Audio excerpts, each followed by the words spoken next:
Hello friends, જય શ્રી કૃષ્ણ. સ્વાગત છે તમારું પીએનવી કિચનમાં. અત્યારે આપણે 7 પડવાળી પૂરી બનાવવાના છીએ, જે ચા સાથે બહુ જ સરસ લાગે છે.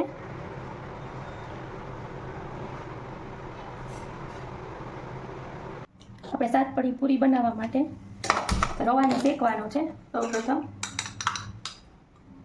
અંદાજિત 1 ચમચી જેટલું ઘી લેશું અને મેં આમાં પોણો કપ જેટલો રવો લીધેલો છે. એને આછા ગુલાબી રંગનું શેકવાનું છે.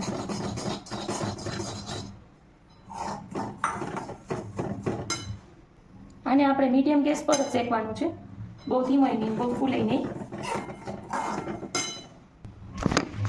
ફ્રેન્ડ્સ, આપણો રવો છે એ શેકાઈ ગયો છે. સાવ આછો ગુલાબી રંગનો શેકવાનો છે, બહુ નથી શેકવાનો, જોઈ શકો છો તમે. કરી દઈએ. હવે આપણે કણક બાંધવાની તૈયારી કરીએ. કણક બાંધવા માટે મેં 500 ગ્રામ જેટલો મેંદો લીધો છે. તેની અંદર પોણો કપ જેટલો રવો, પોણો કપ જેટલો ચણાનો લોટ, પછી આમાં મેં 1 ચમચી જેટલું કચરું જીરું લીધું છે, જેને વાટી લેવાનું છે, અને તીખાની ભૂકી લીધી છે 1/2 ચમચી જેટલી, એ એડ કરશું. નિમક સ્વાદ પ્રમાણે નિમક લેશું. અંદાજિત મેં 1 ચમચી જેટલું લીધું છે, તમે વધુ ઓછું કરી શકો છો. પછી મોણ માટે તેલ લેવાનું છે.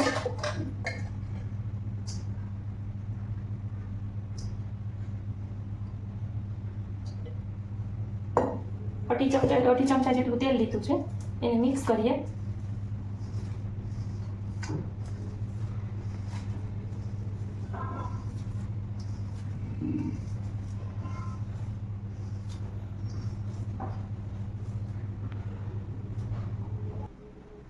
આપણે છે ને મુઠ્ઠી પડતું મોણ લેવાનું છે.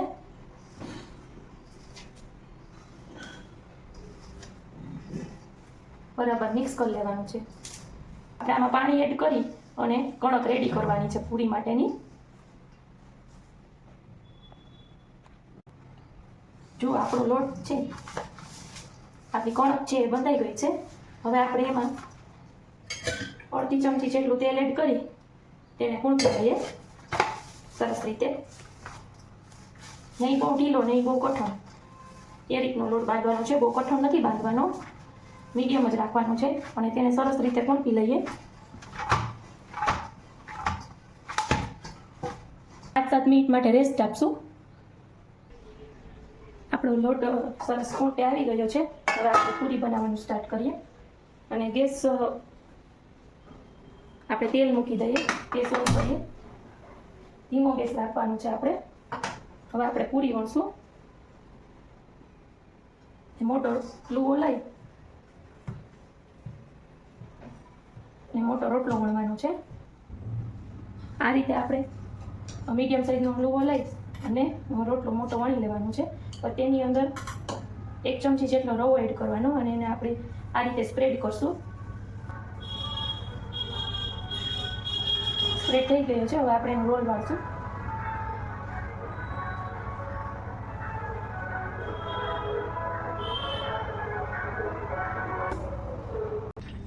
આપણે આ રીતે રોલ બનાવી લીધો છે. હવે આપણે એને કટ કરશું, નાના નાના લુવા કરશું. એને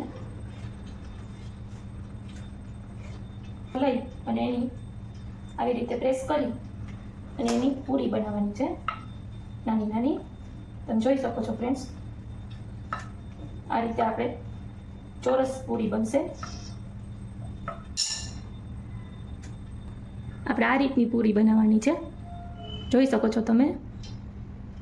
આપણે હવે આ રીતે બધી પૂરી રેડી કરી લઈએ. તો આપણી પૂરી વણાઈને રેડી છે.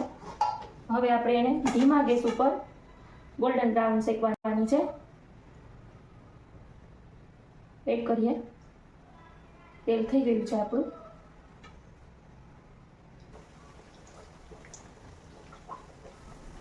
આપણે ધીમા ગેસે ગોલ્ડન બ્રાઉન રંગની તળવાની છે.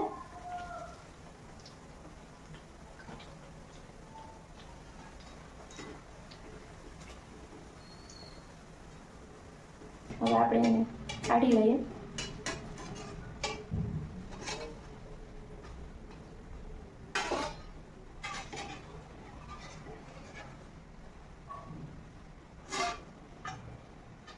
આપણે આને ઠંડી થવા દેવાની છે.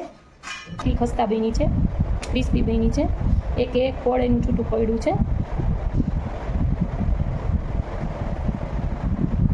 થોડી પૂરી એની ચા જોડે સર્વ કરીએ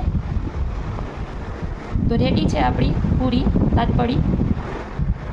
તો ફ્રેન્ડ્સ, રેડી છે આપણી સાતપડી પૂરી, જેને ચા જોડે સરસ લાગે છે, ખારી જેવી લાગે છે. તમે પણ એકવાર જરૂરથી ટ્રાય કરજો. મળીએ ફ્રેન્ડ્સ નવી રેસીપી સાથે. આવજો. જય શ્રી કૃષ્ણ.